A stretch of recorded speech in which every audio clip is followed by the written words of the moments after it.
बहुत शुक्रिया।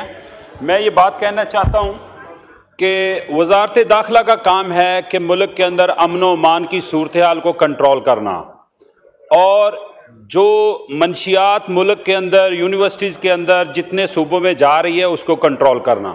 लेकिन ना तो मंशियात कंट्रोल हो रही है, ना ही लॉ एंड ऑर्डर की सिचुएशन कंट्रोल में है। मैं आपको एक वाक़या बताना चाहता हूँ कि 22 मई 2024 को बलूचिस्तान के ज़िला दक्की में दहशतगर्दों ने दिन दहाड़े मेन रोड पर कोयले से लोड 8 ट्रकों को जलाया गया, लेकिन कोई दहशतगर्द पकड़ा गया ना, कोई सरकारी एहलकार, ना वजारत दाखिला, ना होम सेक्रेटरी, ना वजीर आला मौका पर गए, ना ट्रक वालों को हुकूमत की तरफ से कोई मुआवजा दिया गया।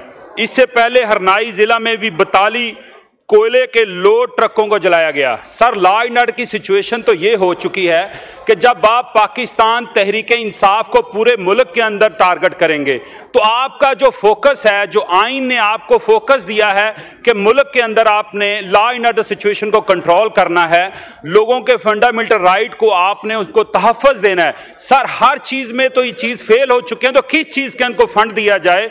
इनका बिल्कुल मैं समझता हूँ ये सिर्फ ऑफिस में बैठे हुए हैं। जितनी फोर्सेस बनाई गई हैं ये सिर्फ पाकिस्तान तहरीक इंसाफ को कुचलने के लिए कर रहे हैं और कुछ नहीं कर रहे।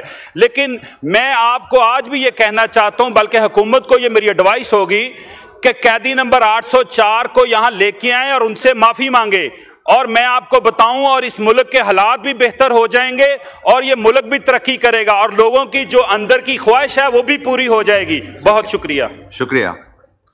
डिमांड